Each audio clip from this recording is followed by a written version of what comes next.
aquí en este salón, en el marco de esta mesa número 5, Actualidad y Perspectiva de las Salas y Tribunales Constitucionales en los estados de la República Mexicana. Agradecemos su presencia a través de YouTube y a través de la página oficial del Tribunal Electoral. Encabezan esta mesa del Supremo Tribunal de Justicia de Chihuahua, el magistrado Leo Alvarado Roldán. Bienvenido, magistrado.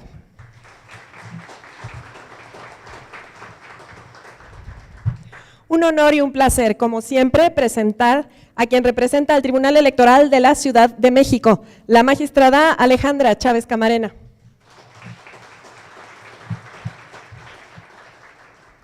Nos distingue con su presencia el presidente de la Sala Constitucional del Poder Judicial del Estado de Veracruz, el magistrado Raúl de la Huerta Valdés. Nos acompaña la presidenta del Tribunal Electoral de Querétaro, la magistrada Gabriela Nieto Castillo. Bienvenida, magistrada.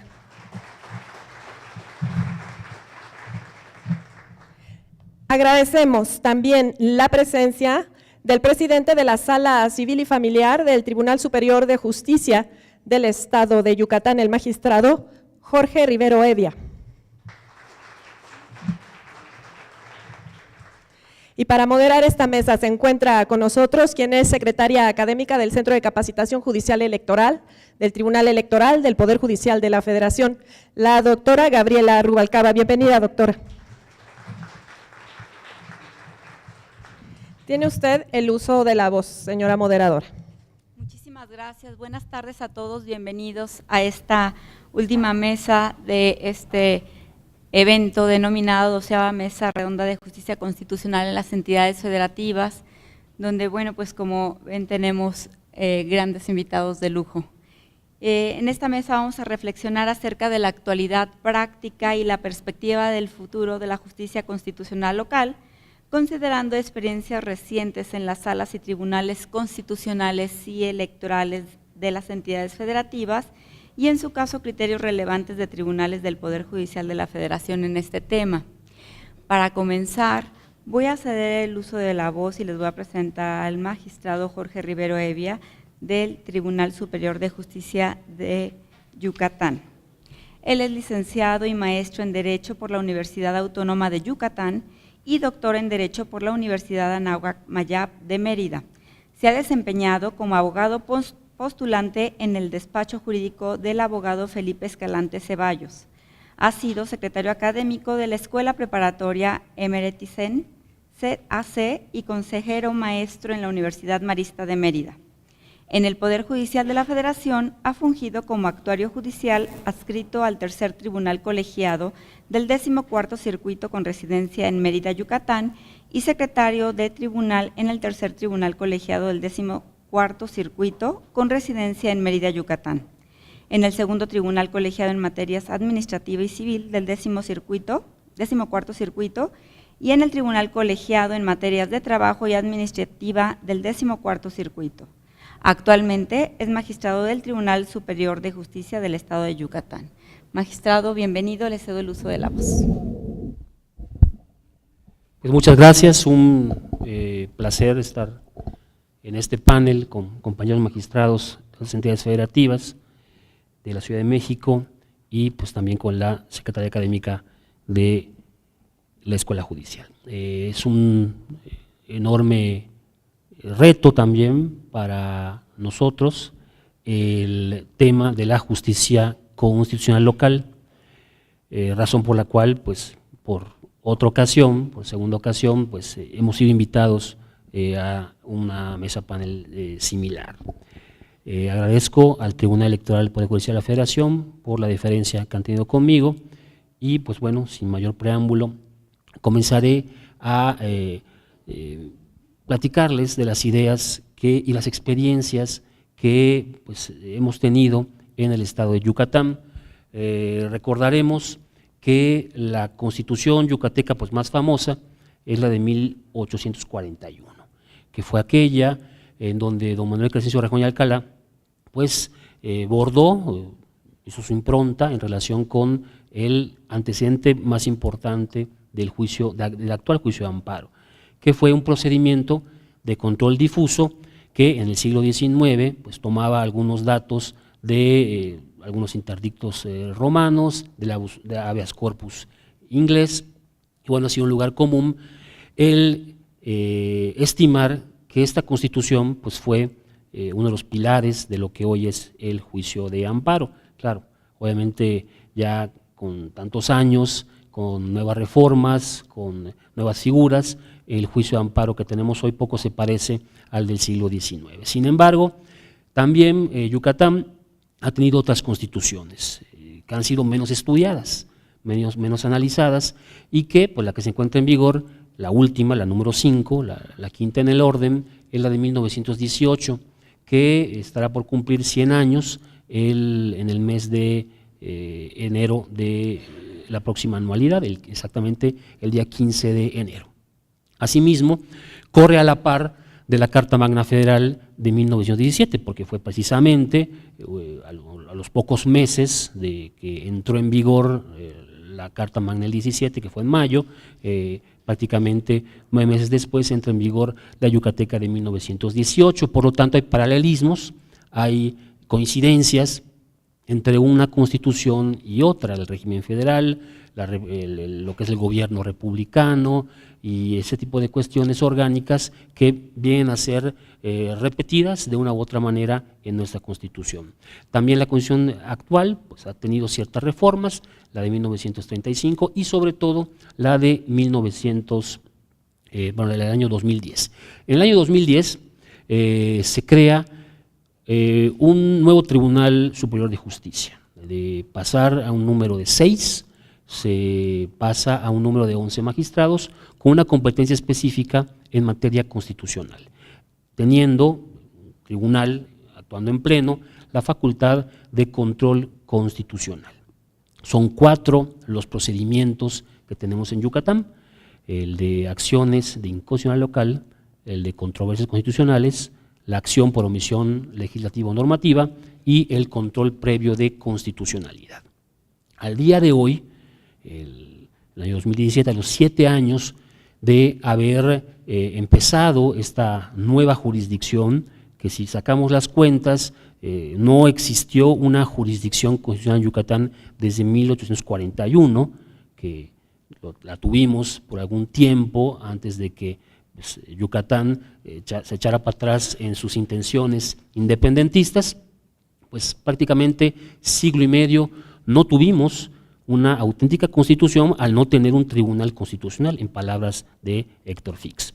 De esta forma es que hemos tenido durante los últimos 7 años cierto tipo de asuntos que han llegado a nuestro tribunal constitucional, de la mano de la nueva organización de la facultad de emitir jurisprudencia local a través de un sistema de precedentes, como se tiene igual en otros estados de la República, y también a la usanza de otros estados de la República que han tenido, como el estado de Veracruz, como el de Chihuahua, pues estos movimientos legislantes pro control constitucional local. Pues Yucatán se unió al enlistado, que hasta el día de ayer eran 22, en mis cuentas, ¿no? 22 entidades federativas.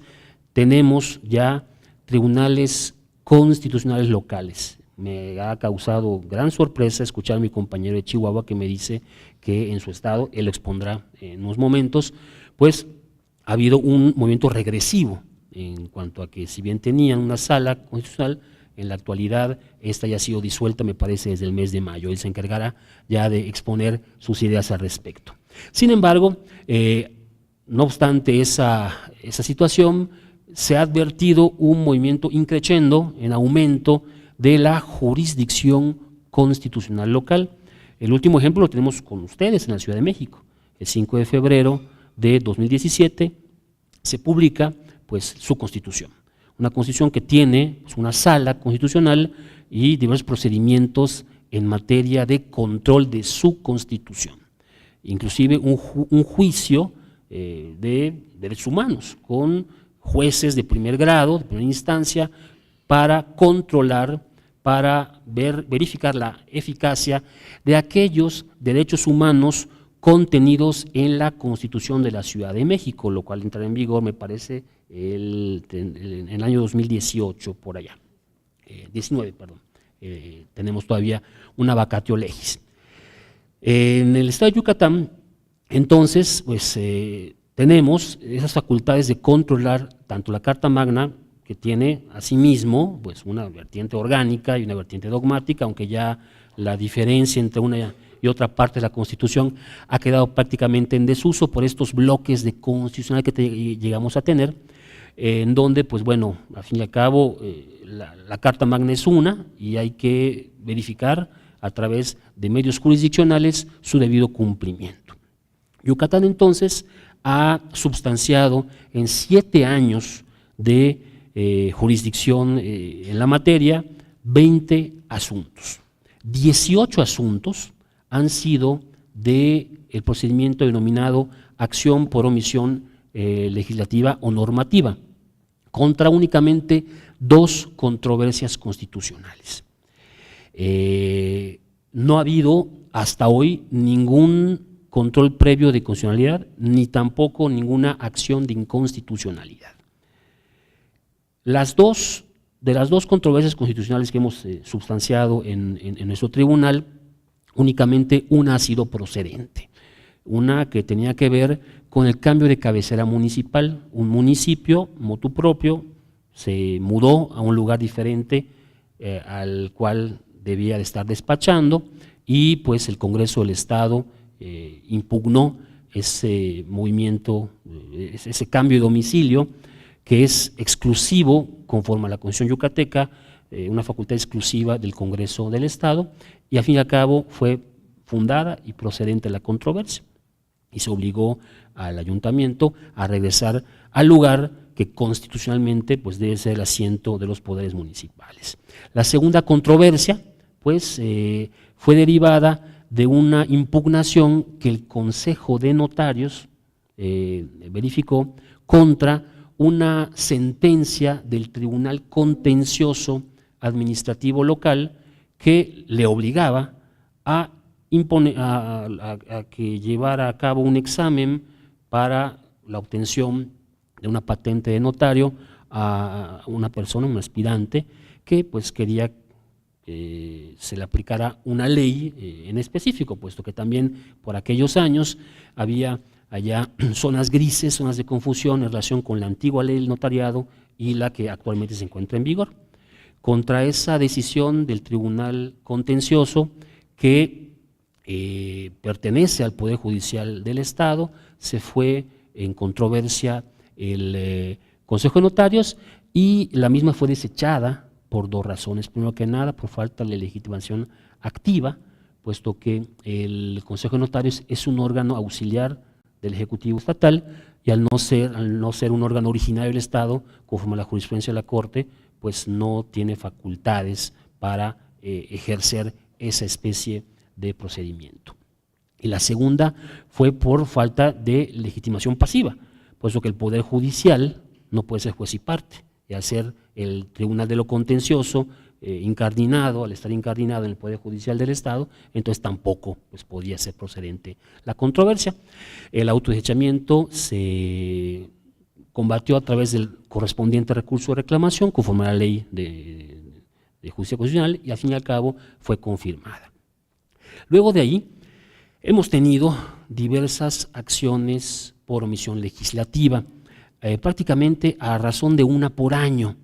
Este 2017 ha sido un año realmente muy abundante en omisiones legislativas, puesto que se han promovido, de esas 18 que históricamente hemos tenido, las últimas 15 han sido promovidas en la actualidad. Tuvimos asuntos muy interesantes. Sin embargo, de las 18 que han sido promovidas y substanciadas, solo una ha sido fundada y procedente. Todas las demás, las 17 restantes, han sido por una u otra razón declaradas improcedentes. La primera de ellas fue una en relación con la omisión del Congreso del Estado en incluir en el artículo 13 del Código Penal al feminicidio como delito grave. Si bien en aquel entonces se reformó el Código Penal de Yucatán se incluyó como un delito en específico el feminicidio, que además, hay que decirlo, es un problema ya a nivel nacional. Vemos alerta de género por acá, alerta de género por acullá. Pues en Yucatán hemos tenido los mismos problemas que en cualquier entidad federativa.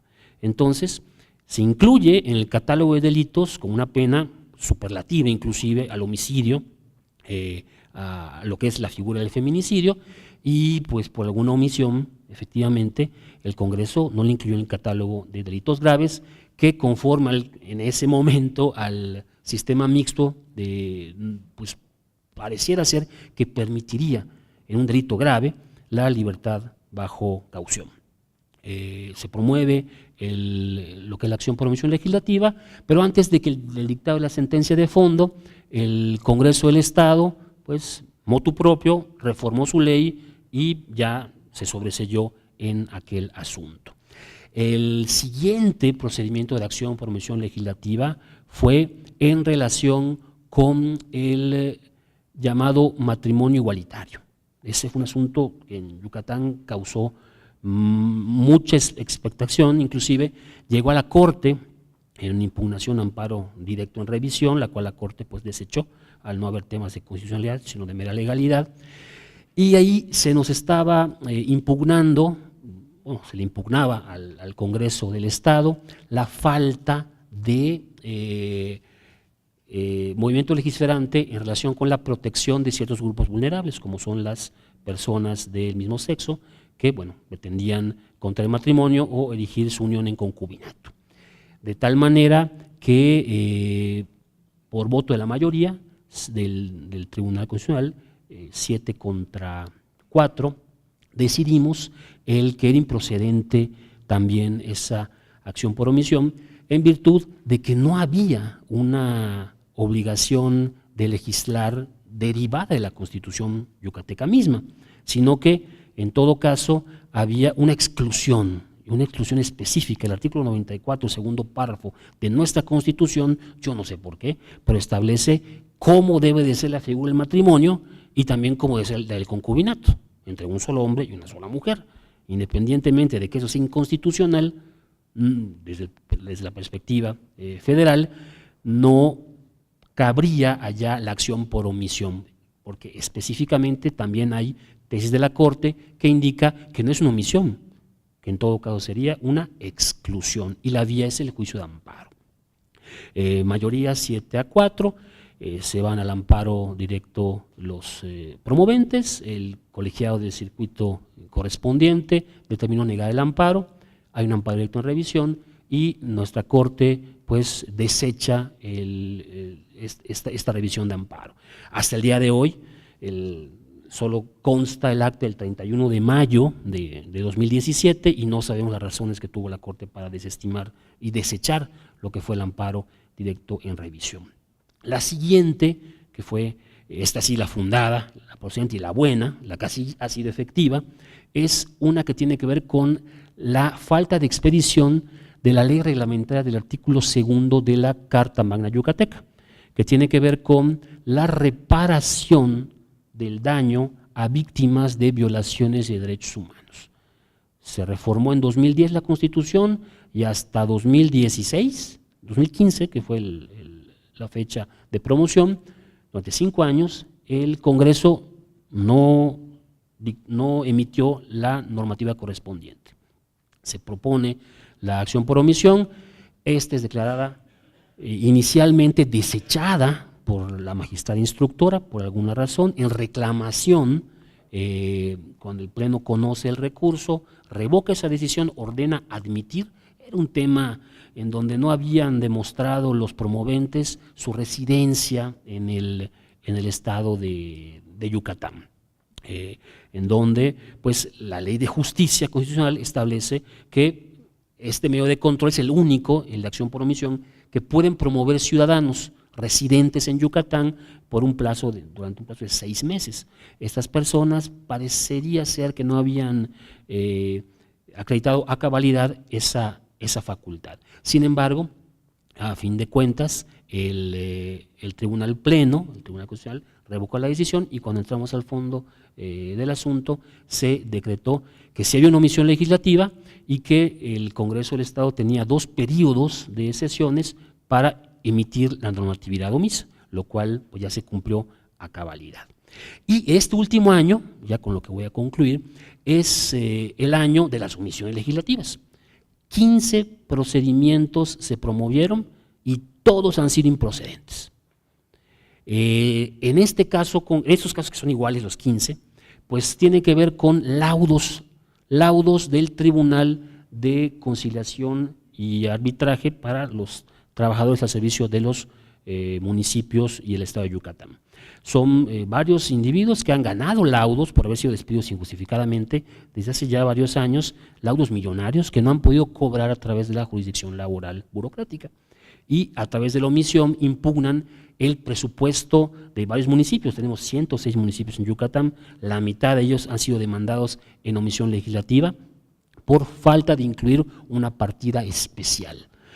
Nosotros también, tomando en cuenta y en consideración la jurisprudencia de la Corte, que indica que no es una norma un presupuesto, pues con base en ello y otras razones, pues hemos indicado que no es procedente ese tipo de acción por omisión legislativa cuando se combate un presupuesto de egresos, porque no es una norma general, y en todo caso lo que pretenden los promoventes es la ejecución de un laudo, y la jurisdicción laboral burocrática establece mecanismos al respecto. Finalmente, para concluir, ante la inquietud de plantearnos por qué razón en Yucatán no se han promovido, no se han instado pues, todos los procedimientos con los cuales tenemos en nuestra Constitución, y por qué hay una alta tasa, una alta incidencia de improcedencias en los 2 procedimientos que se han promovido. Hicimos una encuesta en 3 universidades particulares y en una pública, y pues realmente la gran mayoría, un 65% de la población encuestada, desconoce la existencia del Tribunal Yucateco y que tenga pues lo que es la competencia constitucional. Inclusive los que dijeron que sí tenían esa facultad, a final de cuentas, pues nunca pudieron enunciar los 4 medios de control. Yo creo que la ignorancia, la falta de promoción en este tipo de procedimientos, obviamente incide y se convierte en un obstáculo del acceso a la justicia constitucional. Quizás sea en materia de competencia exclusiva soberana de los estados, el último reducto que nos quede. Cuenta vida de los últimos 10 años de reformas al artículo 73 de la Carta Magna Federal, que poco a poco nos ha ido quitando pues ámbitos que hemos tenido la facultad de legislar. Ya está el Código Nacional de Procedimientos Penales, pues ahorita va a venir el Código Nacional o Código Único de Procedimientos Civiles y Familiares.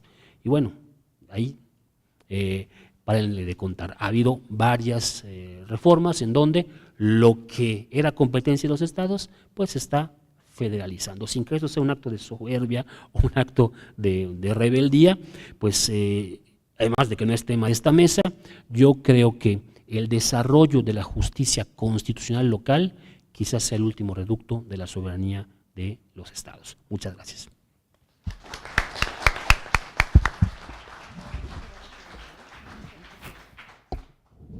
Muchísimas gracias al magistrado Rivero Evia por su valiosa participación de cómo se encuentra la justicia constitucional en el estado de Yucatán.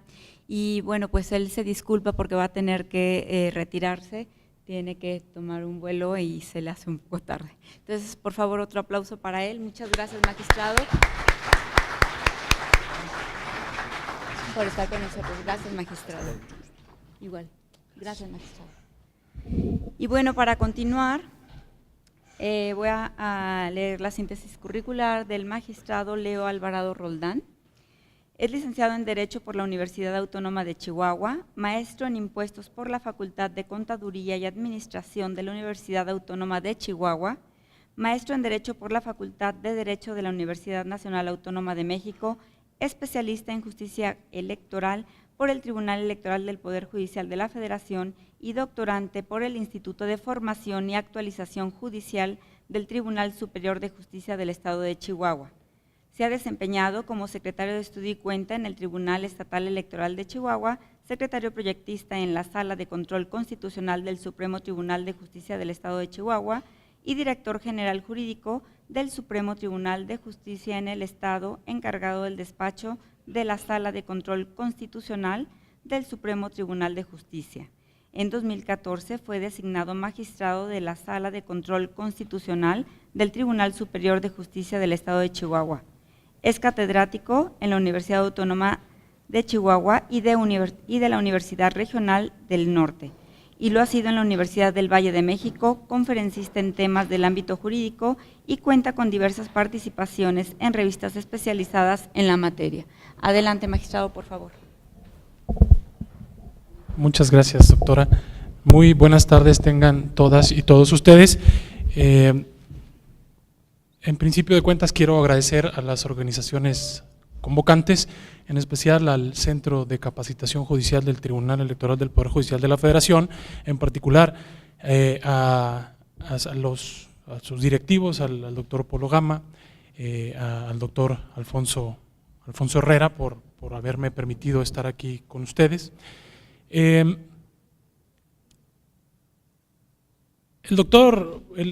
magistrado Rivero le quitó el drama a mi participación porque yo venía a platicarles que pues ya no soy presidente de la Sala de Control Constitucional. Entonces creo que mi función como ave de mal agüero en esta oportunidad pues creo que perdió un tanto el impacto por el magistrado. Entonces creo que la participación, saludo con respeto a los integrantes de la mesa, a las integrantes y los integrantes de la mesa. Creo que nuestra participación en estos eventos pues tiene una particular importancia, puesto que finalmente somos los que estamos operando el modelo sobre el cual estamos reflexionando en estas mesas. Y creo que, como por principio de cuentas, los temas a los que la mesa en esta oportunidad se refiere me parecen sumamente pertinentes porque, bueno, la conmemoración de los 100 años de la promulgación de la Constitución de Querétaro pues nos tienen que dar oportunidad para reflexionar sobre lo que somos y hacia dónde queremos ir. Nada más, en cuanto a la formulación de la pregunta que le da título, me voy a tomar la licencia de reformularla y decir, ¿es eficaz el modelo actual para la consolidación del sistema democrático y de un verdadero federalismo judicial? Esa parte me parece interesante porque, bueno, creo que le da sentido a lo que estamos hablando aquí, a lo que venimos a compartir las y los compañeros. Si queremos seguir en la idea de fortalecer precisamente el federalismo judicial. Mi exposición es breve, quiero hacerles notar la vulnerabilidad en la que se encuentran los órganos encargados de la impartición o del ejercicio de las funciones de control constitucional en nuestro país, derivado de justamente la experiencia en el estado de Chihuahua y de otros dos temas adicionales. Esto me lleva a hacer una propuesta de incluir en la Constitución un mínimo de, digamos que sirva de piso para el sistema o el modelo de control constitucional en las entidades federativas, y otros dos temas ahí que me parecen importantes como condiciones para que esto pueda llevarse a cabo, y un elemento adicional que nos permitiría aglutinar estas ideas. Como punto de partida, parto con una frase de Bertolt Brecht que dice: hay que partir de las cosas nuevas y malas, ¿no? Y esto es lo que ahorita me tiene aquí haciendo este análisis que les propongo. ¿Por qué les digo que los órganos encargados del ejercicio de la función constitucional en las entidades se encuentran en una situación especial de vulnerabilidad? Pues son muchos los flancos que sirven de ataque para nosotros los órganos. En Chihuahua teníamos el órgano, y el flanco más recurrente de ataques pues era la falta de un número considerable de asuntos que justificara la existencia de la sala, ¿no? Hay muchas otras razones que se pudieran esgrimir, la importancia de la materia, de los medios de control, pero bueno, finalmente quiero platicarles el proceso legislativo, el dictamen con el cual se pone fin a la existencia de la Sala de Control Constitucional en el Estado de Chihuahua. Me parece muy elocuente y revelador porque nos enseña con toda claridad y puntualidad en dónde estamos parados. ¿Por qué? Porque la falta de sensibilidad de los órganos locales, la falta de conocimiento de lo que se hace, ahorita el magistrado daba cuenta de ello, de que no se conoce la estructura del propio Poder Judicial, menos se va a conocer el ejercicio de las atribuciones en materia de control.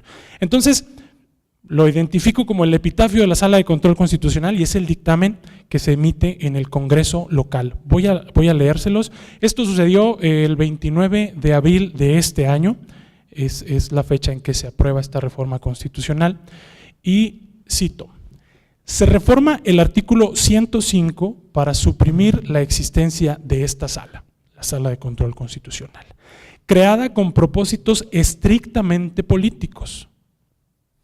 Además, el control de constitucionalidad que establece es contrario a los artículos 1 y 17 de la Constitución, pues extrae a los juzgadores la posibilidad de ejercer el control difuso cuando están obligados a ejercerlo. Además, constituye un obstáculo para el curso de los procesos en perjuicio de los justiciables y de los litigantes, estableciéndose en dicho numeral el mecanismo de designación de jueces de primera instancia y jueces menores. Aguas, ¿no? Aguas con el análisis profundo de lo que se hizo en Chihuahua. La reforma constitucional que crea la Sala de Control es de 2013, se llevó a cabo un ejercicio interesante. El modelo que se estableció en Chihuahua era limitado, ciertamente. Tuve oportunidad de participar en esta mesa en Mérida, en la 10ª edición, y en esa ocasión les platicaba de lo que estábamos haciendo en la Sala de Control Constitucional. Entonces, todo esto que se hizo durante estos años, pues no fue ni siquiera materia de análisis, nadie volteó a ver qué se hizo, qué sirvió, cuál fue el aporte de la Sala de Control Constitucional, que en su integración renovada cada año tuvo 6 magistrados aparte de la voz que la presidía, ¿sí? Los otros 2 magistrados lo integraron de manera anual. Entonces nadie vio lo que se había hecho, y con este párrafo es la única referencia a la eliminación de la Sala de Control. Sobra decir, no hubo un artículo transitorio que estableciera cuál iba a ser el curso que iban a seguir los procesos que estaban en curso, los procedimientos en curso. No se derogó expresamente la ley reglamentaria de la ley. No hubo nada. Tuvo que venir una reforma a la ley orgánica para decir que los procesos en curso los tenía que resolver la Sala de Control Constitucional, ¿sí? Entonces, ¿qué denota esto, este hecho artero del Congreso del Estado? Pues a mí me parece que una falta de conocimiento de lo que se viene haciendo. Digo, tenemos 17 años de inaugurada la justicia constitucional en las entidades federativas, ¿sí? De acuerdo a la exposición que nos hacía ayer el doctor Caballero, cuando al resolver los asuntos relacionados con Veracruz se admite la posibilidad del establecimiento de este modelo, ¿sí? Y tenemos 12 años en mesas de este tipo y nadie sabía nada. Entonces, finalmente creo que es preocupante lo que sucedió en Chihuahua. Es una medida absolutamente regresiva desde mi perspectiva, y sí quiero dejar muy claro que no es un tema personal, no es un tema personal, es un análisis objetivo que en realidad nos puede pasar a todos.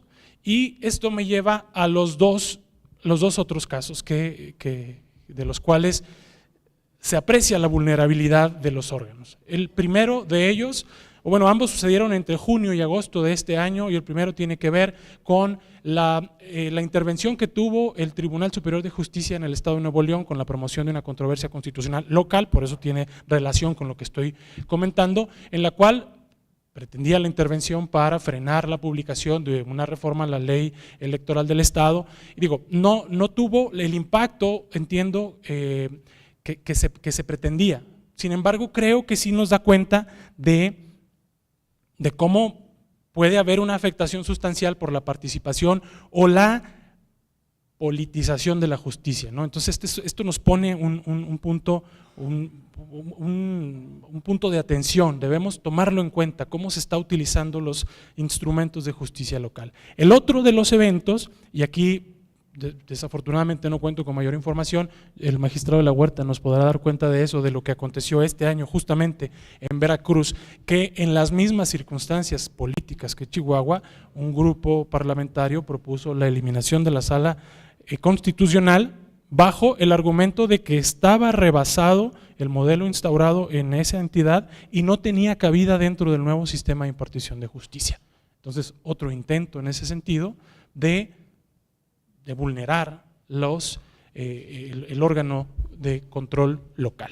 Entonces, esta fragilidad me lleva a la propuesta, y creo que ya me tengo que ir apurando porque ya me queda poco tiempo. En este mismo foro se ha propuesto la inclusión a nivel constitucional de un piso, ya anunciaba, del sistema de control constitucional de las entidades federativas. Se ha discutido mucho cuáles son las razones, si el tema de que resulta caótico el que tengamos 15 modelos en 24 entidades federativas que cuentan con un instrumento de control, para darle orden, lo proponen algunas otras personas lo proponen para establecer de manera clara la delimitación entre la competencia del Poder Judicial Federal y los poderes judiciales locales, y entonces yo incluyo esta cuestión adicional, la vulnerabilidad que sufren los poderes judiciales locales. Pudiera llevarnos a pensar que adicionalmente a todo lo que se ha dicho aquí y en muchos otros lugares de la necesidad de elevar a rango constitucional esta cuestión, me parece que pudiera darnos también un asidero. ¿En dónde y cómo? Pues también se tendrá que discutir, porque mucho se ha dicho que si es en el 116 o si no es en el 116. Mi propuesta es en el 116 que se establezca la necesidad de que las entidades federativas implementen un sistema de justicia constitucional local, porque también nos llevaría a la discusión sobre si establecer un catálogo de instrumentos de garantía, si chico, mediano, grande, o con todos los que incluye ahorita, por ejemplo, la Constitución de la Ciudad de México, o solamente acciones, controversias y el juicio de protección de derechos. Digamos, el catálogo es amplísimo, y por eso el tema de la opinión de que se genera un cierto caos en esto. Creo que para poder llevar a cabo esta propuesta necesitamos primero articular tres cosas. Ya voy a punto de concluir. Tres cosas: que las entidades federativas adopten los principios de justicia abierta, transparencia, claridad, rendición de cuentas. No podemos seguir así si pretendemos transitar hacia nuevos estadios. Dos, hacer un diagnóstico cualitativo y cuantitativo de lo que se ha hecho, al estilo de lo que nos propuso el magistrado Rivero, hacerlo en todos los estados que cuenten con un modelo de control. Y tercero, el diálogo jurisprudencial entre el Poder Judicial de la Federación y los poderes judiciales de los estados. Aquí hay dos cuestiones, dos indicios que quiero resaltar. No quiero que se tome a mal mi comentario, pero mi pregunta es: ¿dónde está la Suprema Corte de Justicia de la Nación aquí? ¿Dónde está el Poder Judicial de la Federación? Por más que el Tribunal Electoral tiene una competencia específica, ¿dónde está? ¿Por qué la Suprema Corte abandona la organización de esta mesa? ¿Sí? Después de la cuarta mesa abandonó. Si ustedes entran al micrositio, en la página de la Corte, al micrositio de la Justicia Constitucional Local, no tiene una sola entrada. Entonces, pues no sé, ayer el juez, se me fue el nombre, el apellido del juez Silva, nos proponía un ejercicio interesante de cómo ir delimitándolo a través del ejercicio que él mismo había ejercido en sus atribuciones de juez. Y se hablaba de dos temas: la deferencia del Poder Judicial Federal hacia los tribunales locales y también un ejercicio de autocontención del Poder Judicial Federal. Creo que es algo necesarísimo. Entonces, creo que es necesario que seamos conscientes de del riesgo el que se encuentra nuestra disciplina, creo que el proponer una modificación constitucional pudiera otorgar una cierta base, un cierto sentido a el derecho procesal constitucional local. Voy a invocar lo que comentaba ayer la magistrada presidenta Otalora Malasis. Ella afirmaba que en el Tribunal Electoral del Poder Judicial de la Federación están convencidos que el control constitucional es el alma de la Constitución, y mi participación concluye exhortándonos a que no permitamos que sigan existiendo estados sin alma, pero lo que es más preocupante aún, que no permitamos medidas regresivas que nos quiten el alma a los estados que ya la teníamos. Muchas gracias.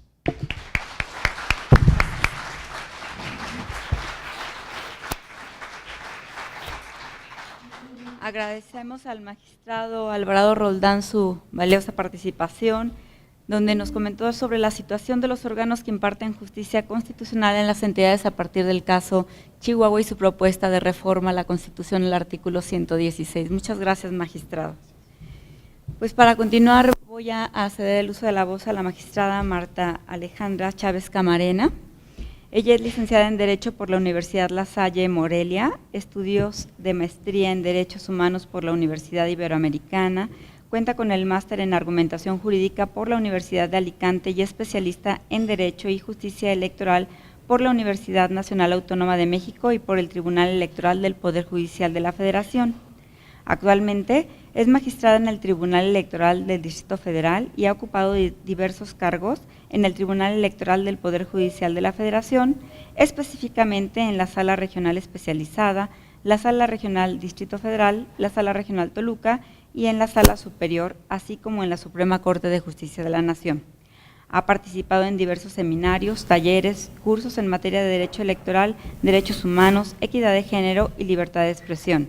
Es integrante de la Asociación de Tribunales y Salas Electorales de la República Mexicana, de la Asociación Mexicana de Impartidores de Justicia, de Amnistía Internacional México, de la Federación Mexicana de Colegios de Abogados y del Colegio de Abogados de Michoacán. Ha sido distinguida como miembro de la Legión de Honor de México. Muchas gracias, magistrada, bienvenida. Tiene el uso de la voz. Muchas gracias, doctora Gaby. Quiero agradecer nuevamente la invitación del Tribunal Electoral del Poder Judicial de la Federación a través del Centro de Capacitación Judicial Electoral, que para mí siempre es un gusto volver a casa y participar, y lo digo para que me vuelvan a invitar. También agradezco esta participación con distinguidos magistrados y magistrada Gaby del Tribunal Electoral.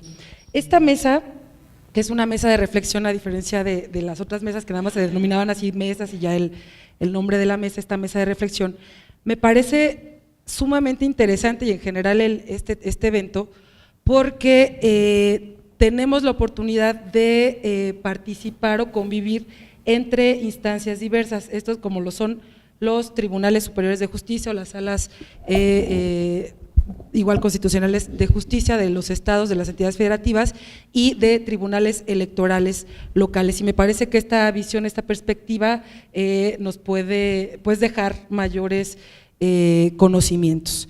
De igual forma, la pregunta, como lo mencionaba el magistrado Leo, que se hace en general para esta mesa redonda, que ¿es eficaz el modelo actual para la consolidación del sistema democrático? Me parece que, como en todos los temas, hay cuestiones eficaces y otras no, como lo mencionaba también el magistrado. En el caso de Yucatán, en el caso de Veracruz, fueron suprimidas las salas constitucionales. A diferencia de ellos, aquí en la Ciudad de México se implementa la creación de una sala constitucional, y justo es a lo que yo me quiero referir. Quiero empezar con el tema de la mesa, es actualidad y perspectivas de las salas y tribunales constitucionales en los estados de la República Mexicana. Como también ya lo mencionaban, hay 22 entidades federativas que cuentan actualmente con salas o tribunales constitucionales. En la actualidad me parece que justo el tema se irá avanzando para que todos los estados o las entidades federativas contemos con salas constitucionales. Me parece que esto fortalece finalmente la democracia y la protección, que es el fin fundamental, la protección de los derechos fundamentales de la ciudadanía. Sin embargo, aquí en el caso concreto, y es lo que quiero comentar de la Ciudad de México, la justicia constitucional pues reconoce que el parámetro de regularidad constitucional local se conforma por la Constitución Federal, los tratados e instrumentos internacionales de los que México sea parte, la Constitución local y las normas generales y locales ligadas a los derechos humanos. En términos generales, establece la propia Constitución, nuestra nueva Constitución local, que las autoridades jurisdiccionales locales ejercerán el control de constitucionalidad y convencionalidad, favoreciendo en todo tiempo la protección más amplia para las personas y lo harán inaplicando las normas contrarias al parámetro de regularidad señalado. Es decir, todo lo que ya sabemos, nada nuevo.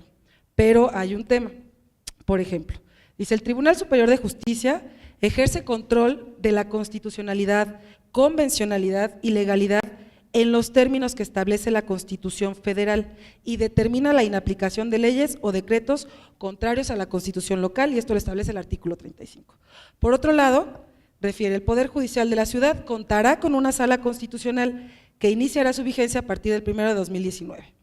Como ustedes saben, a los magistrados del Tribunal Superior de Justicia de la Ciudad de México, o bueno, del Distrito Federal, que en este momento estaban nombrados con el estatuto, son propuestos por el Consejo de la Judicatura Local y manda las propuestas en este entonces a la Asamblea Legislativa, ahora será el Congreso del Estado, quienes designarán a las y los magistrados del Tribunal Superior de Justicia.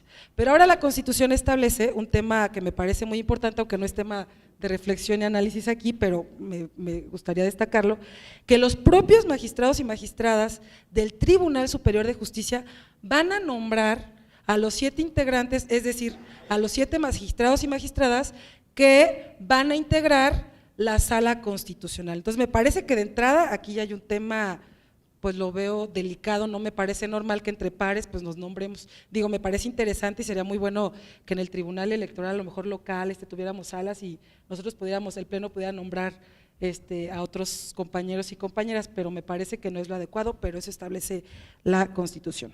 Ahora, la Sala Constitucional tendrá carácter permanente y será la máxima autoridad local en materia de interpretación constitucional, así lo establece la Constitución local, artículo 36.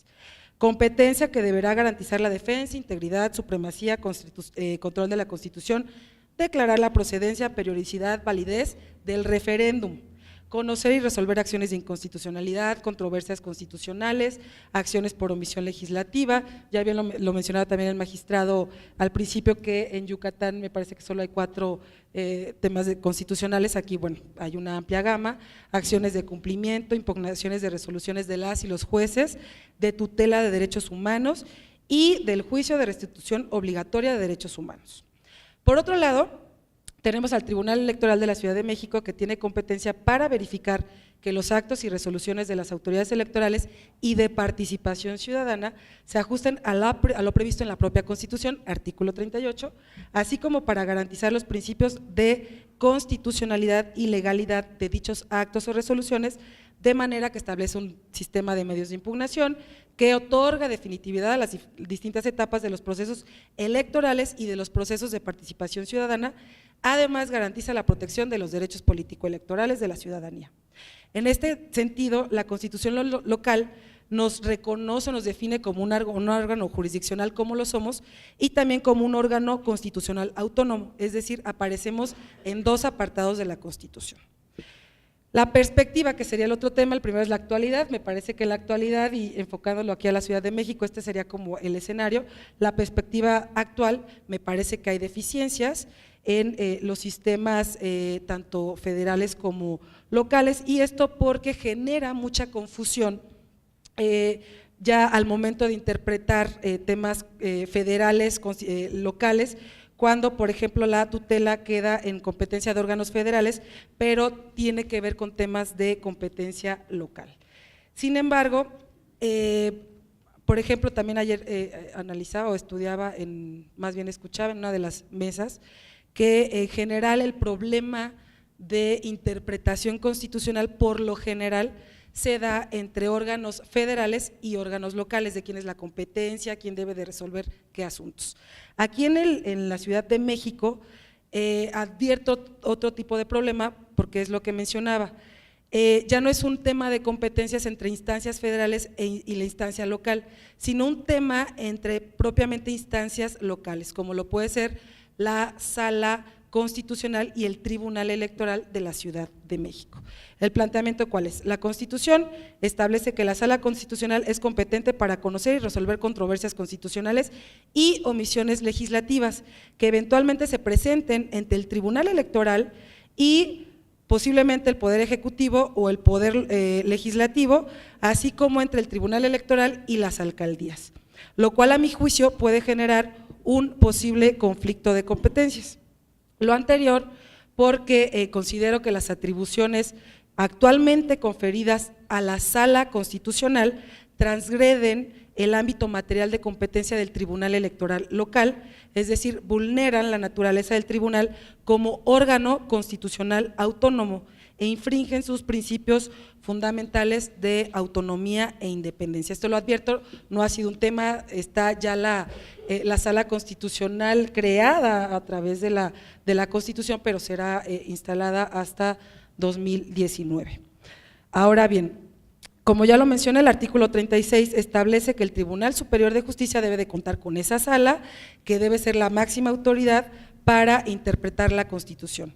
Sin embargo, como lo sabemos, quienes nos hemos dedicado a la materia electoral, en temas de interpretación constitucionales enfocados o con enfoque en materia político-electoral, pues son las propias instancias jurisdiccionales las que debemos resolver sobre un posible problema constitucional, de constitucionalidad, de convencionalidad o de legalidad relacionado con la materia electoral. Sin embargo, me parece que como está actualmente la Constitución podría generarse un problema.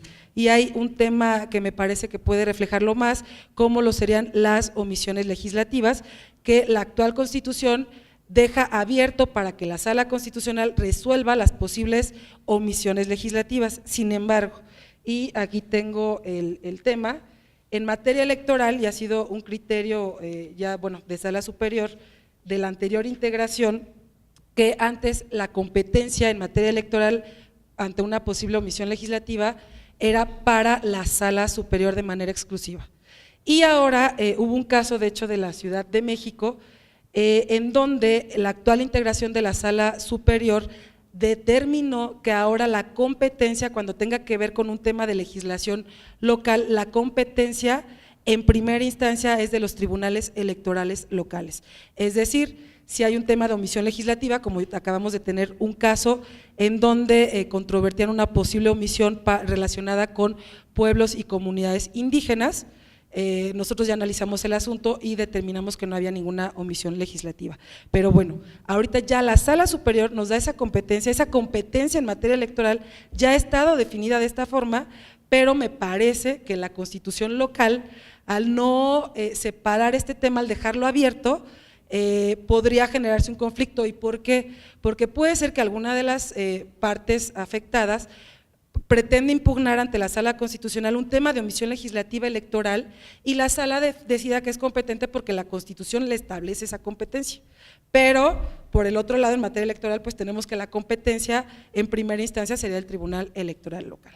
Pero me parece que ese es un tema. Otro que creo que es mucho más claro es el tema del referéndum. Aquí me parece que es mucho más evidente, porque el artículo 69 de la Constitución local, relativo a las reformas de la Constitución, último párrafo, numeral 5, señala que la Sala Constitucional será competente para substanciar y resolver sobre las impugnaciones que se presenten en el desarrollo de un procedimiento del referéndum. Por otro lado, el artículo 38 de la Ley de Participación Ciudadana de la Ciudad de México establece que las controversias que se generen en cualquiera de las etapas del referéndum serán resueltas por el Tribunal Electoral, de conformidad con las reglas previstas en la Ley Procesal Electoral Local, lo cual, a mi juicio, vulnera directamente el artículo 38, numerales 4 y 5 de la Constitución local. Estos preceptos señalan que el Tribunal Electoral es el órgano jurisdiccional especializado en materia electoral y de procesos democráticos, y en este sentido es competente para resolver los medios de impugnación en materia electoral y de participación ciudadana de la ciudad. Esto es verificar que los actos y las resoluciones de las autoridades electorales y de participación ciudadana se ajusten a lo establecido por la propia Constitución, de conformidad con los requisitos y procedimientos que determine la ley para garantizar los principios de constitucionalidad, legalidad de los actos y resoluciones de las autoridades en la materia. En este sentido, o esto adquiere mayor relevancia, toda vez que la propia Ley de Participación Ciudadana establece la fracción 2 del artículo 4, que el referéndum es un instrumento de participación ciudadana, es decir, un proceso democrático, ante lo cual, a mi juicio no cabe interpretación alguna acerca de que el referéndum tenga una naturaleza distinta a un proceso democrático, es decir, que su naturaleza es de orden político electoral, lo cual lo ubica fuera de la esfera de competencia de la Sala Constitucional.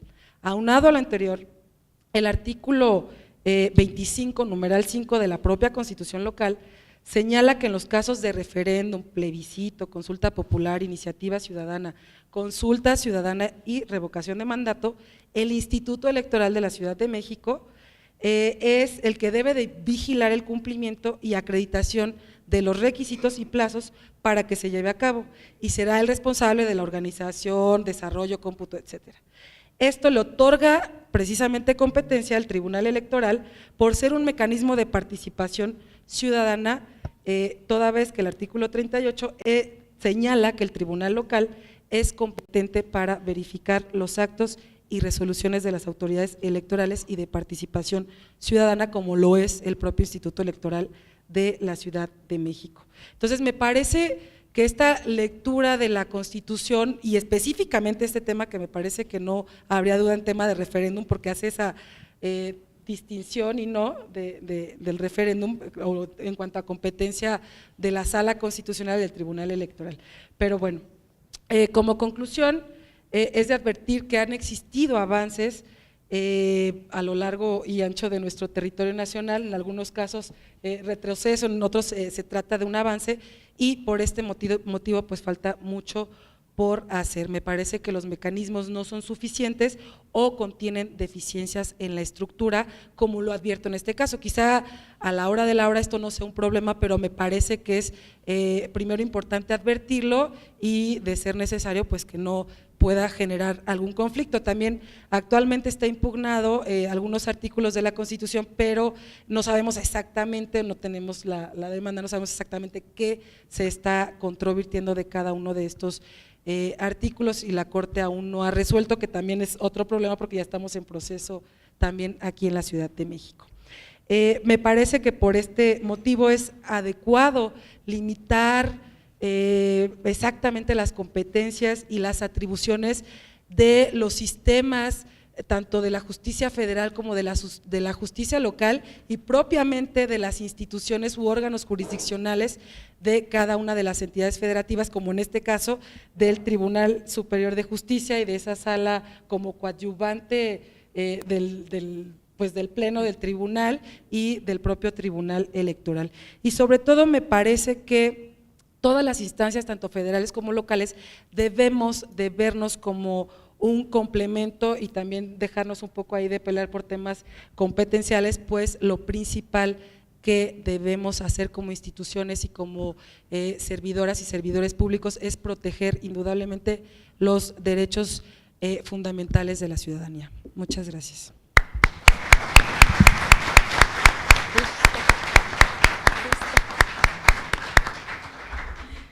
Muchísimas gracias a la magistrada Alejandra Chávez, quien nos hizo reflexionar un poco sobre la creación y funcionamiento de la Sala Constitucional para la Ciudad de México, que será instalada en el año 2019, y cómo se encuentra la justicia constitucional, un panorama actual. Muchísimas gracias, magistrada. Y ahora voy a presentar al magistrado Raúl de la Huerta Valdés, de quien voy a leer su síntesis curricular. Él es licenciado en Derecho por la Universidad Veracruzana y maestro en Derecho por la Universidad Iberoamericana.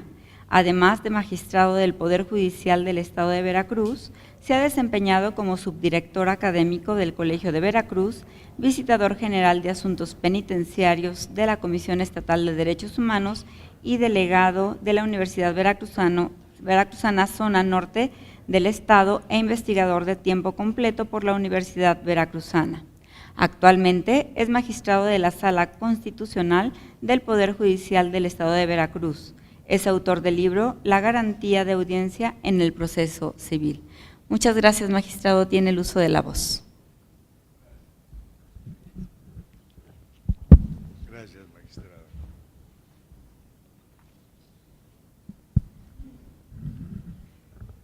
Bueno, sean mis primeras palabras para hacer llegar en mi nombre y en el de mis compañeros integrantes de la Sala Constitucional del Estado de Veracruz, un respetuoso saludo para la presidenta del Tribunal Electoral del Poder Judicial de la Federación por la invitación que nos hizo para participar en este importantísimo evento. Y el saludo, por supuesto, extendido a todas las magistradas y magistrados presentes y a los abogados interesados en el constitucionalismo y estudiosos del derecho procesal constitucional que acuden a este importante acto. No pretendo incurrir en el error de volcarme en elogios por el hecho ya muy conocido de que la Sala Constitucional que me honro en presidir fue la primera que surgió a la vida jurídica en una entidad federativa. No, ya que esta reunión es para compartir experiencias y esta mesa debe abordar solamente la realidad actual de los tribunales constitucionales de los estados y además la perspectiva que observe y trate de exponer el futuro del derecho constitucional de las entidades con el rigor que merecen los importantes tribunales constitucionales locales. Paso entonces a exponer con la brevedad que me permita mi capacidad de comunicación, de tres partes de la vida del Tribunal Superior de Justicia y en especial de la Sala Constitucional, que es su creación, después su presente, cómo está en el presente, ahora, en este día. Y en tercer lugar, cuál es el futuro que para ella vemos. Iba yo a hacer la relación también de la historia, cómo se creó la sala, que es interesante, fue en el año 2000, pero he pensado que voy a usar las palabras y el pensamiento del jurista mexicano, el doctor Eduardo Ferrer MacGregor, que por desgracia no pudo estar con nosotros en esta reunión, quien en una ponencia presentada en el año 2002, refiriéndose a la creación de la Sala Constitucional del Estado de Veracruz, dijo: el gobernador del Estado de Veracruz presentó formalmente la iniciativa de reformas a la Constitución de la entidad el 13 de septiembre de 1999. En la exposición de motivos relativa se enfatizó en las nuevas importantes atribuciones reservadas al Poder Judicial, al servir como garantía a la supremacía constitucional local, materia de poco o nulo desarrollo, tanto teórico como práctico, en la historia jurídica nacional, proponiendo la creación de una sala constitucional integrada por 3 magistrados y adscrita al Tribunal Superior de Justicia. Agrega, otro aspecto fundamental lo constituyó la propuesta de introducir en el texto normativo supremo un catálogo de derechos humanos que constituye en sí misma una innovación de relieve, porque con ella se supera el limitado concepto de garantías individuales utilizado expresamente en la propia Constitución Federal, para permitir el paso al reconocimiento y protección de los más recientes y universalmente aceptados derechos, como son los relacionados con el ambiente, con el honor, con la intimidad y el desarrollo de la personalidad. Sigue diciendo, durante los meses de septiembre, octubre y noviembre del mismo año, fue discutida en el seno del Congreso esta reforma constitucional del 2000, formándose 9 subcomisiones para analizar la iniciativa. Con variaciones a muy pocos artículos, se aprobó el proyecto de ley con 34 votos a favor, 8 en contra y 3 ausencias, así como el voto favorable de 194 ayuntamientos, pero 16 en contra. No hubo unanimidad. Entrando en vigor al día siguiente de su publicación en la Gaceta Oficial, es decir, el 4 de enero del 2000. Quedó pendiente la expedición de las leyes que reglamenten los nuevos procesos constitucionales locales. Sigue diciendo que hasta la fecha no se ha realizado y todavía ahora, agrego yo, sigue pendiente. Las atribuciones que se le confieran a la Sala Constitucional, sigue diciendo MacGregor, resultan menores. No es un elogio permanente a la Sala Constitución, es una visión muy clara. Las atribuciones que se le confieran a la Sala Constitucional resultan menores. Y agrega, conocer y resolver el juicio de la protección de derechos humanos, una especie de amparo local. Conocer y resolver en única instancia de las resoluciones del Ministerio Público sobre la reserva de la averiguación previa, el no ejercicio de la acción penal y las resoluciones de sobreseimiento que dictan los jueces en las peticiones relativas de la acción del procurador. Sigue, sustanciar los procedimientos en materia de controversias constitucionales, acciones de inconstitucionalidad y las acciones por omisión legislativa, el meollo de esa reforma, y formular los proyectos de resolución que sometan al Pleno del Tribunal.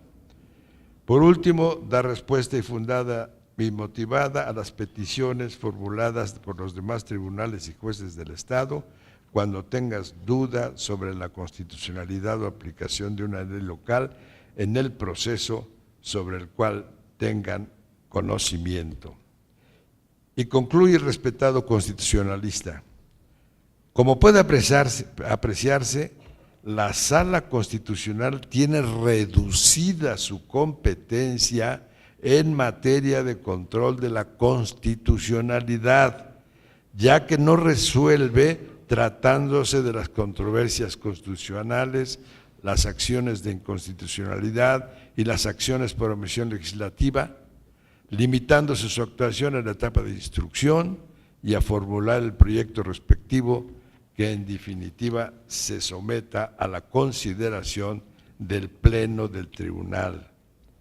De igual forma, por lo que hace al inciso tal, en realidad su conocimiento y resolución sobre el no ejercicio de la acción penal y los demás supuestos ahí señalados, en principio no implican un genuino control constitucional.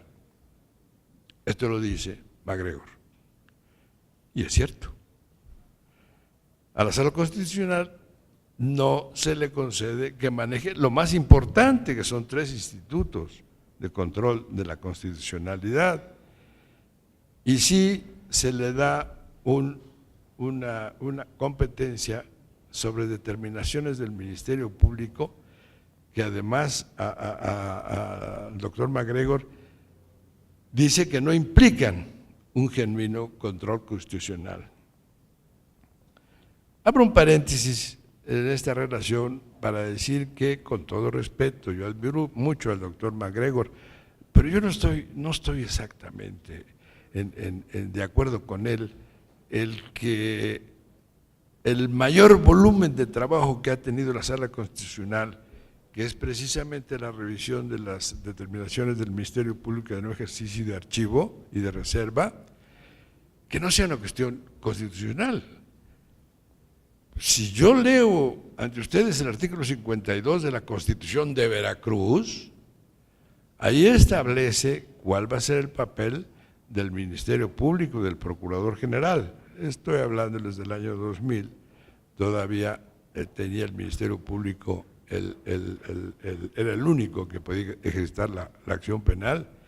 Y entonces dice el 52, el artículo 52, el Procurador General de Justicia y el Ministerio Público deben velar, tener como una realidad, un objeto a realizar el ejercicio de la acción para que se castigue al delincuente y la obtención de la reparación del daño. Eso dice la Constitución de Veracruz. Luego entonces, si la Sala conoce o conocía de lo contrario que debería hacer el procurador, es decir, de las determinaciones de no ejercicio, pues no solamente estaba afectando al Código de Procedimientos Penales, estaba habiendo una violación a la Constitución del Estado. Bueno, sigo hablando por MacGregor, por mi voz, hablando él. Dice, resulta relevante la creación de la Sala Constitucional adscrita al Tribunal Superior de Justicia de Veracruz al constituir un intento por consolidar una jurisdicción especializada en esta materia, a pesar de las fallas técnicas que advierten al dividir el control de la constitucionalidad entre la misma y el Pleno del Tribunal. Claro, esa división empobrece a la Sala Constitucional.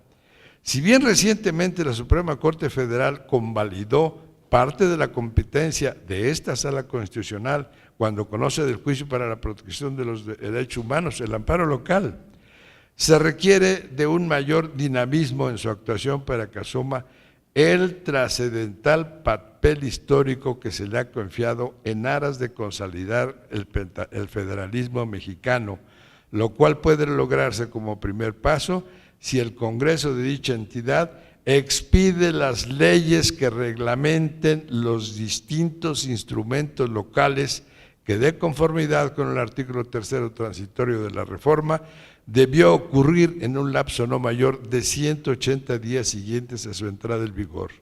El éxito o fracaso del nuevo sistema dependerá de la expedición de esas leyes y, por supuesto, de la eficaz actuación de los magistrados integrantes de esta sala, que la confirme en una auténtica jurisdicción constitucional en su dimensión local. Mayor claridad no puede pedirse.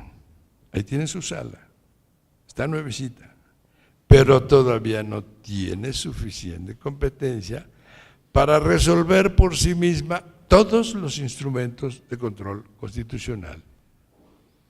Y aparte dice que solo nos negamos casi a resolver las determinaciones de no ejercicio. Esto es lo que puedo decirles de la creación de la sala. Algunos de muy mala fe decían, incluyendo a algunos compañeros del propio Tribunal Superior de Justicia, que la Sala Constitucional no hacía nada. ¿Por qué? Pues porque todos los instrumentos importantísimos en materia de control constitucional, pues solamente la instrucción, y quien resolviera era el Pleno del Tribunal Superior de Justicia y que solamente se dedicaban, lo decían despectivamente, a corregir las determinaciones del Ministerio Público. Entonces, esto que se hizo durante muchos años, el cambio de modelo de juicio penal, el llamado comúnmente juicio oral, creó los jueces de control, que son ahora los que deciden sobre las determinaciones del Ministerio Público de un ejercicio y de archivo. Y la Sala Constitucional, por cierto, han dicho que se nos quedamos sin trabajo, no tanto, pero sí ha bajado mucho el trabajo de las determinaciones. Esa es la realidad actual de la Sala. No ha desaparecido, pero su principal fuente de asuntos que resolvía va bajando y además es atacada. Ahora bien, en cuanto a la realidad, tenemos que referirnos a varios proyectos de ley presentados recientemente por el Poder Legislativo veracruzano y que se ocupan de la justicia constitucional local y en particular de la Sala Constitucional del Tribunal Superior de Justicia. Estos proyectos han sido presentados cada uno por distintos grupos legislativos del Congreso veracruzano. Sin embargo, he preferido no identificar a cada grupo, toda vez que claramente pertenecen a partidos políticos diferentes y no deseo dar la impresión de una crítica política que no corresponde a mi función como miembro del Tribunal Superior de Justicia. Sin embargo, si existiera duda de su autenticidad, puede recurrirse a la Gaceta Legislativa de la 44ª Legislatura del Congreso de Veracruz, cuyos números, todos del presente año, contienen los documentos a que me referiré enseguida. La primera iniciativa propone la desaparición de la Sala Constitucional con la derogación del artículo 64 de la Constitución veracruzana. Las razones que expone y que a su juicio justifican la desaparición de la Sala son tan irrelevantes jurídicamente que podrían resumirse en que la desaparición ahorra un gasto innecesario en tiempos de austeridad. Ese es el fundamento del proyecto para desaparecer la Sala Constitucional de Veracruz. En cuanto nos enteramos del proyecto de la desaparición de la Sala, los magistrados integrantes de la Sala solicitamos entrevistas con los principales grupos políticos de la legislatura y en diferentes fechas hablamos con los principales, no solamente con los coordinadores, sino con la mayoría de los diputados componentes de cada grupo, y en forma respetuosa pero firme les explicamos que no sería bien recibida la desaparición propuesta, ya que la de Veracruz fue la primera sala constitucional en el país, creada por la reforma del 2000, dando vida al derecho procesal constitucional de las entidades federativas, y que otras entidades habían seguido el mismo camino, dando vida a lo que se conoce como justicia constitucional local, cuyo caso más reciente lo constituye la Sala Constitucional de la Ciudad de México en su reciente constitución local. También les aclaramos que el que hubieran descendido el número de casos que teníamos de determinaciones del Ministerio Público no era culpa nuestra no atenderlo, sino que era un cambio de sistema. Voy a ir muy rápido porque ya estoy ocupando todo el tiempo que me dieron.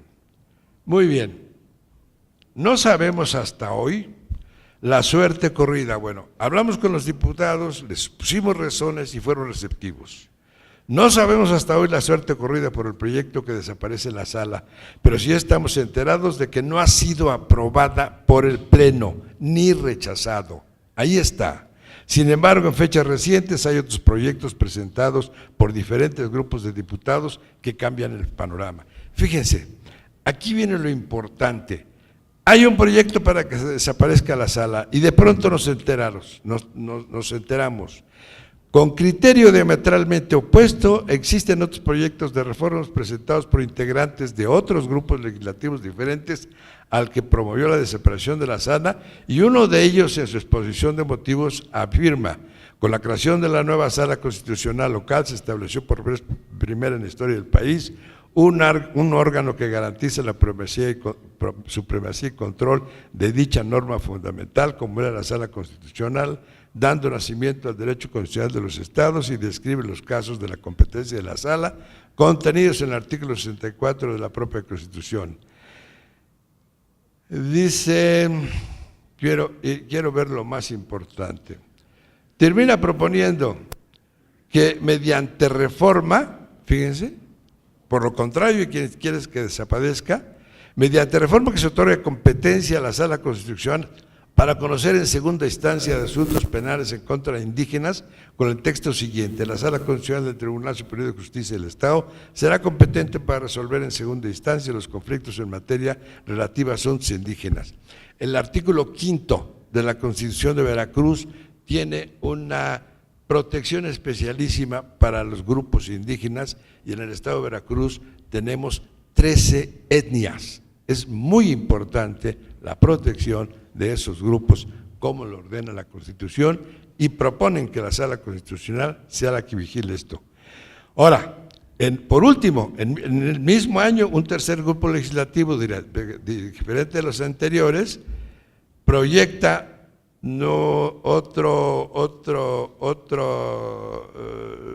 otra cuestión que, así como actualmente, tratándose de los instrumentos constitucionales, nosotros hacemos la preparación solamente, la instrucción, y es el Pleno de la Sala el que decide. Esta propuesta de la sala del otro grupo es que la Sala Constitucional lleve todo el juicio y además la sentencia, es decir, que sea auténticamente quien decida sobre controversias constitucionales, sobre acción de inconstitucionalidad y la cuestión, la acción por omisión legislativa. En su exposición de motivos lo razona muy bien. Entonces, esas son las novedades. Ya el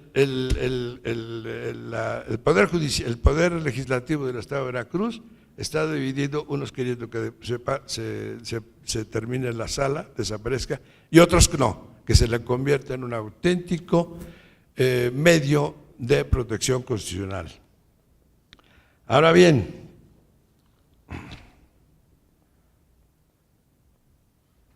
dan argumentación muy buena, muy buena. Por último, ya cerrando la ponencia, fui enterado y recibí copia de los documentos presentados por otros dos grupos legislativos diferentes de las iniciativas anteriores, ambas presentadas y enlistadas en la misma fecha, apenas el día 4 de octubre de los presentes, la primera proponiendo una ley de control constitucional y la segunda una reforma a la ley orgánica del Poder Judicial, pero ambas reforzando la Sala Constitucional, proponiendo nuevas reglas para el tratamiento de los instrumentos constitucionales, controversias, acciones de inconstitucionalidad y acciones por omisión legislativa, para que la Sala conozca y resuelva de los mismos, es decir, al fin las normas reglamentarias. Con lo anterior, es evidente que en una perspectiva derivada de la realidad actual de la Sala Constitucional y el control constitucional o derecho procesal constitucional de Veracruz, están en un momento crítico, o desaparecen, simplemente desaparecen, por lo contrario, resurgen con el fortalecimiento de sus instrumentos. Por nuestra parte, somos optimistas. La sala no desaparecerá, por lo contrario, se fortalecerá y con ello ganamos todos. Y no me refiero a los magistrados componentes, ya que, como en mi caso, nos retiraremos pronto. Me refiero a que los justiciables tendrán mejores instrumentos de defensa.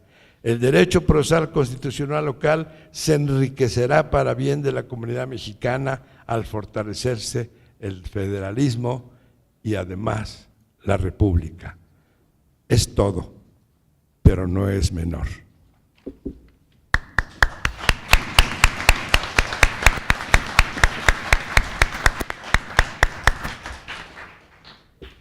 Agradecemos al magistrado de la Huerta su exposición, el que nos platicó sobre creación, la situación actual y la competencia de la Sala Constitucional del Estado de Veracruz, que fue la primera que se creó en el país con la reforma del año 2000, y la propuesta, por un lado, de desaparición de la misma y, por otro lado, como creación de un auténtico medio de protección.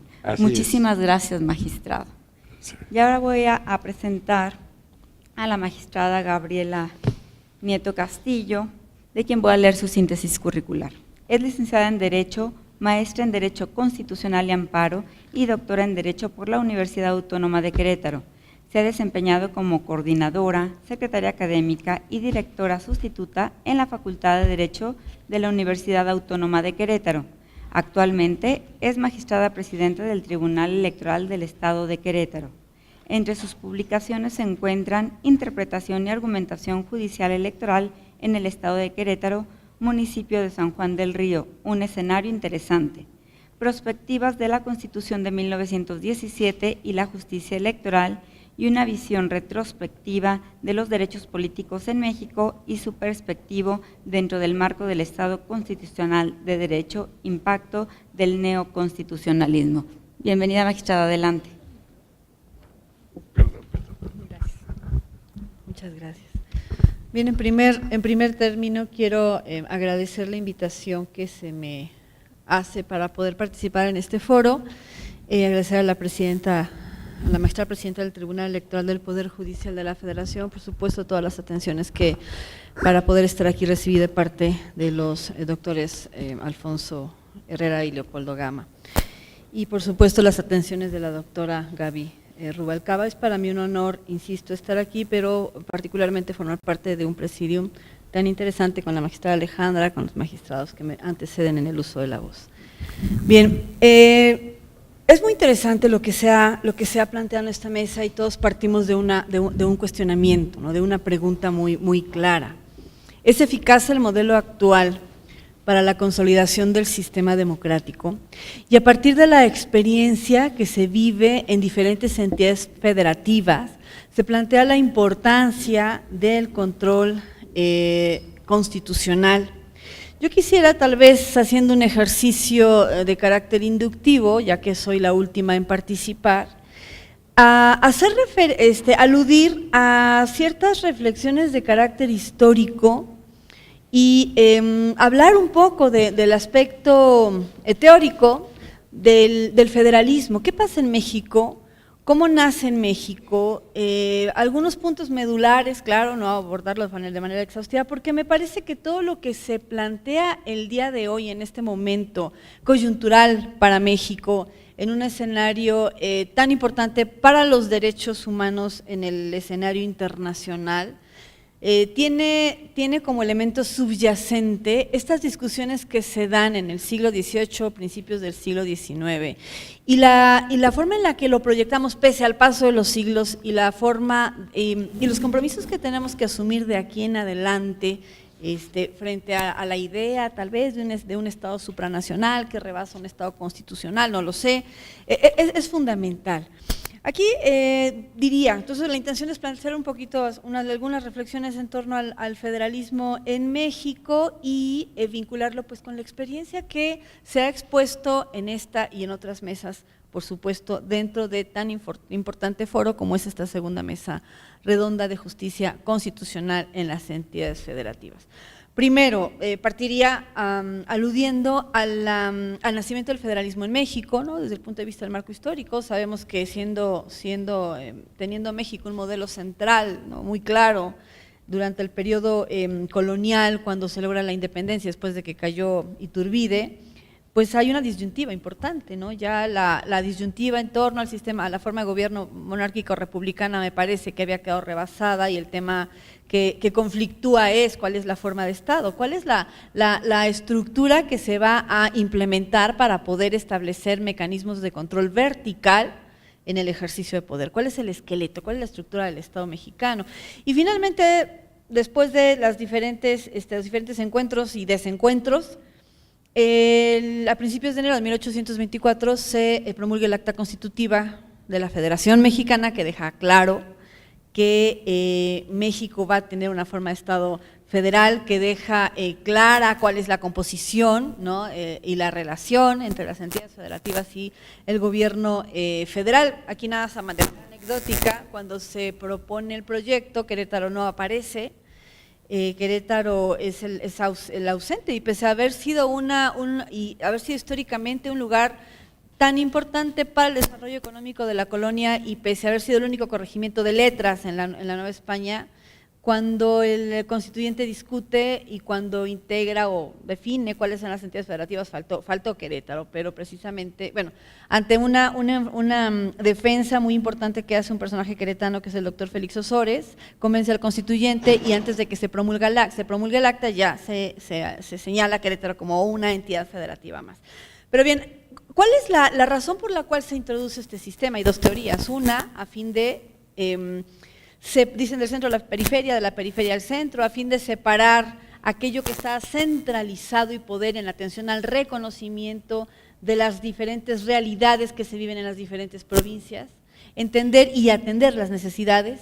Y otra teoría, otro enfoque es la necesidad de amarrar, ¿no?, aquellas provincias o aquellas regiones de este naciente Estado soberano que se querían desprender y asumirse como Estados soberanos a su vez. Entonces la fórmula jurídica para poder reconocer su autonomía, su facultad de autodeterminación, pero sin que se separen de esta naciente o de esta emergente nación, era a través de la federación.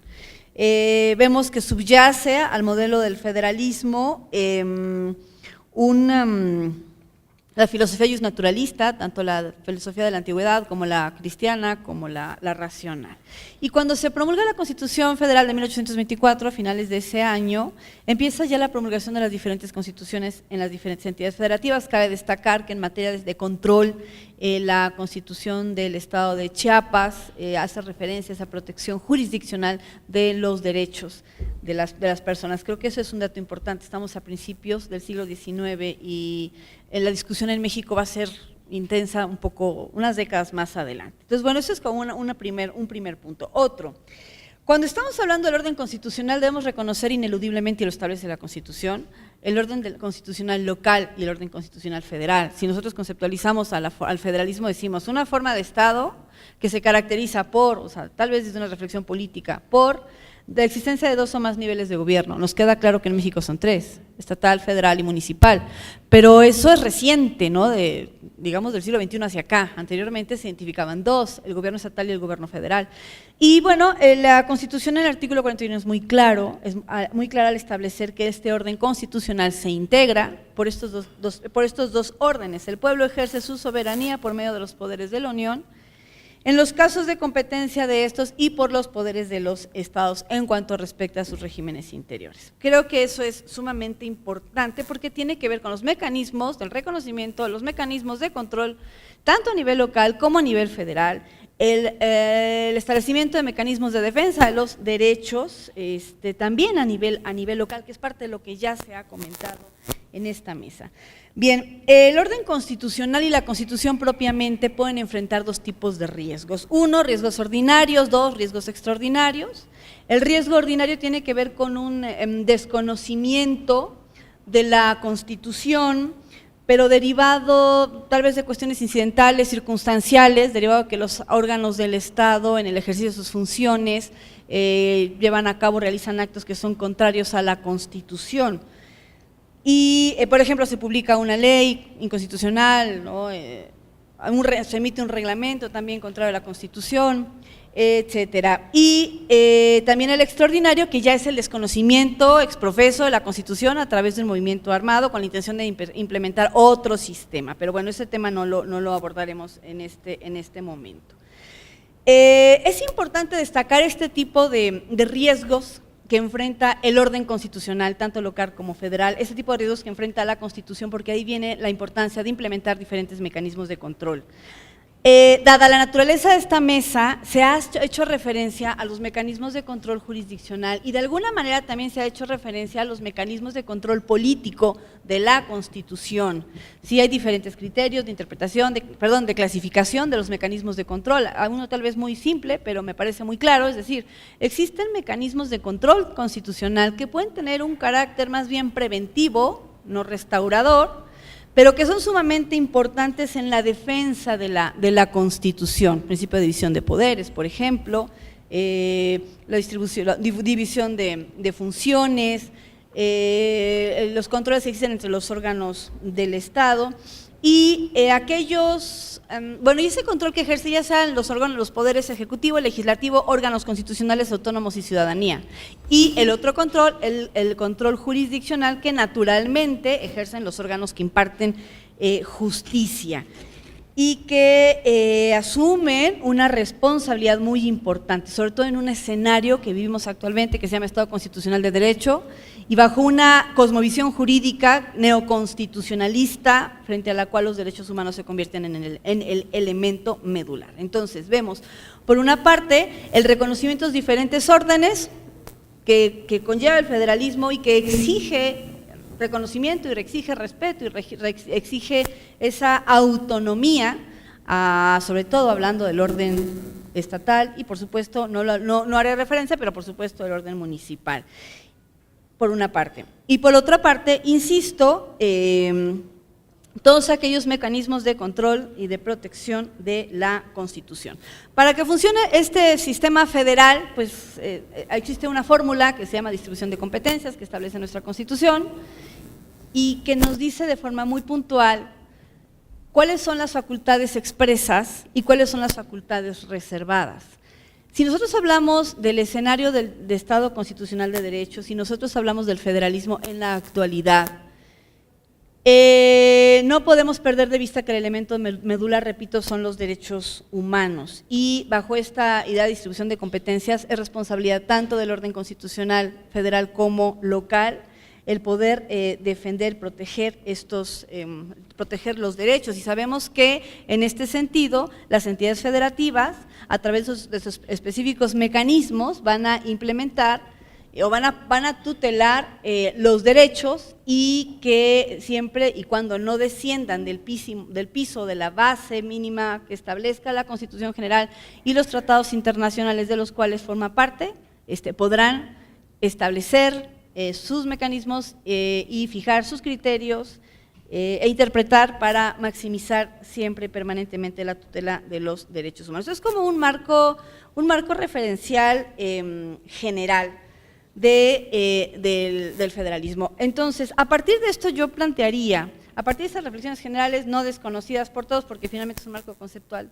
que todos identificamos y todas identificamos, yo plantearía cuáles son ahora los compromisos que tenemos para poder fortalecer y para poder consolidar, bueno, mejor dicho, fortalecer nuestro federalismo y fortalecer los mecanismos de control constitucional Repito el planteamiento, ¿es eficaz el modelo actual? Ahorita se han planteado diferentes experiencias y se señala en algunos casos sí es eficaz porque se han logrado estos avances, en otros casos hemos generado estos retrocesos, a veces las discusiones de diferentes fuerzas, las condiciones de las diferentes entidades federativas, las relaciones que existen entre estas y la estructura federal, nos pueden llevar ese avance o a ese vertiginoso o no tan vertiginoso o incluso a ese retroceso en relación a la esencia del federalismo.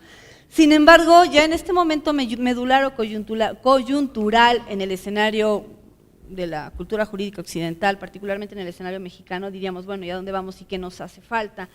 Yo creo que hablando del fortalecimiento del federalismo y el fortalecimiento de la democracia y el fortalecimiento del Estado constitucional de derecho, debemos puntualizar algunos aspectos. Primero, no podemos perder de vista que el elemento medular son los derechos humanos y creo que en la práctica judicial, legislativa, ejecutiva, del ejercicio de todos los órganos constitucionales autónomos en sí del diseño institucional es claro, y el elemento medular y el elemento orientador es maximizar la protección de los derechos humanos. Ese creo que es un factor.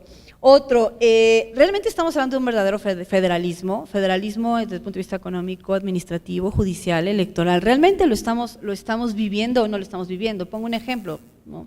Cuando se discute el constituyente en 1916-1917, se plantea la situación de los municipios, porque el proyecto original no establece una vía a través de la cual el municipio pueda hacerse de recursos de manera que le genere autonomía política frente al orden estatal y frente al orden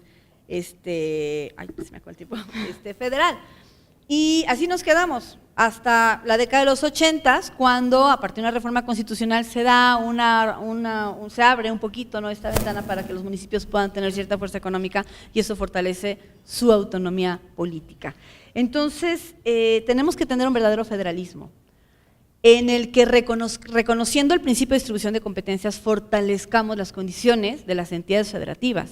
Si bien estamos hablando de una estructura vertical, no quiere decir que sea una estructura de sujeción o sumisión, porque cada uno de los órdenes del Estado tiene su respectivo ámbito de competencia. Bien, entonces, siguiente punto, en consecuencia, tanto a nivel horizontal y en las relaciones entre los órganos del Estado, ya sea federal o local o en relación al ayuntamiento, debe haber un fortalecimiento de la autonomía de estos órganos y en el sentido vertical, igual, como ya lo mencionaba hace un momento, a la luz del fortalecimiento del federalismo mexicano. Ahora, dentro de todo este escenario, un punto medular es ¿qué pasa con los órganos que imparten justicia? Hoy en día, Estado constitucional de derecho, visión neoconstitucionalista, elemento medular de derechos humanos, la gran responsabilidad del gran actor en este momento, son los órganos que imparten justicia y el control de la constitucionalidad asume una fuerza verdaderamente increíble, importante, que debemos aquilatar y que debemos seguir motivando y consolidando y fortaleciendo.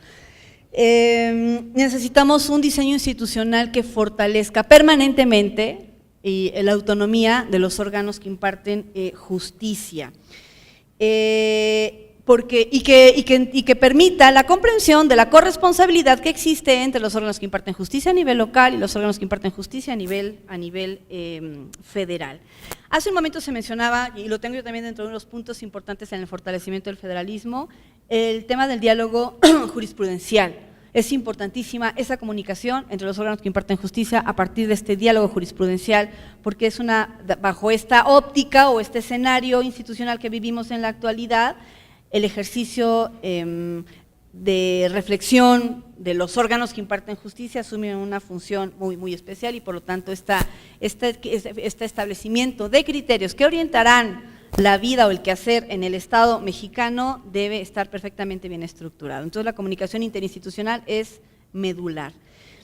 Otro punto es generación de condiciones materiales y económicas. Si queremos hablar realmente de autonomía de los órganos que imparten justicia, son muchos los factores que se deben considerar. Pongo un ejemplo, ¿no? Si nosotros hablamos de esta cadena que se sigue, ¿no?, impugnativa en materia electoral, muchas veces en el ejercicio de la función los tribunales electorales locales actuando en un expediente, absorben cierto tiempo, y cuando este asunto es impugnado ante el Tribunal Electoral del Poder Judicial de la Federación, pues ya frente a tiempos electorales que son muy cortos, es muy poco el tiempo para la reflexión y para la resolución, es cierto. Sin embargo, también es importante destacar que los tribunales electorales viven condiciones económicas, de infraestructura, materiales, de personal, etcétera, diferentes, y creo que es un tema que, aunque no se sale del aspecto medular de esta plática, que es el control de la constitucionalidad, creo que es un tema importante, porque en la medida que fortalezcamos las condiciones estructurales de los órganos que imparten justicia, entonces estaremos fortaleciendo y favoreciendo el ejercicio de su función. Entonces, bueno, en el caso de Querétaro, el Tribunal Electoral del Estado de Querétaro ha realizado también este ejercicio. Hemos tenido la oportunidad de ser partícipes en esta construcción, ¿no?, del escenario electoral local derivado de la reforma de 2014. No es la primera vez que Querétaro cuenta con un tribunal electoral. En la década de los 90, finales de los 80, y siguiendo el modelo nacional, el modelo general de México, tuvimos un tribunal de lo contencioso electoral, un tribunal electoral del Estado de Querétaro, y después ya la sala electoral del Tribunal Superior de Justicia del Estado. Pero bueno, a esta luz y bajo esta perspectiva, en estas condiciones, la función del Tribunal Electoral en esta materia, pues, y de los tribunales electorales en esta materia, adquiere una relevancia muy importante, sobre todo, y me atrevo a afirmar, que es el escenario electoral aquel en el que se introduce en México la nueva reflexión en materia de derechos humanos y la nueva forma de ver y de entender la impartición de justicia. Entonces creo que en la medida que fortalezcamos a los órganos que la imparten, pues estaremos contribuyendo a la consolidación de la democracia constitucional en México y a la contribución del federalismo. Muchas gracias.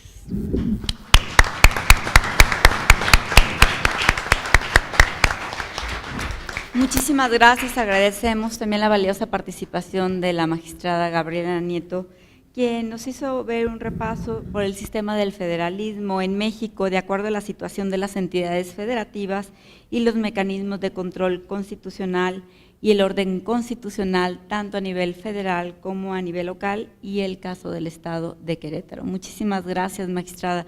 Pues los magistrados nos dejan valiosas reflexiones, todo lo que nos platicaron a partir de los casos de Yucatán, de Chihuahua, de la Ciudad de México, de Veracruz y de Querétaro. Muchísimas gracias a todos por su participación. Un aplauso, por favor, para ellos.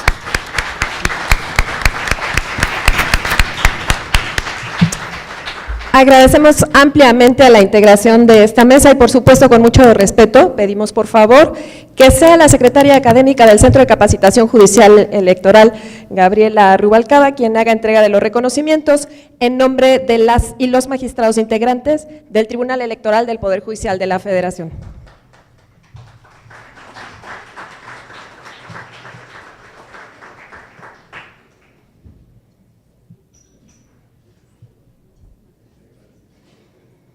Nuevamente, muchísimas gracias por su participación y les pedimos, por favor, no abandonar el salón, ya que se llevará a cabo la ceremonia de clausura, así es que de manera muy respetuosa les solicitamos permanecer en este salón. Despedimos y agradecemos a las autoridades que nos acompañaron en esta mesa.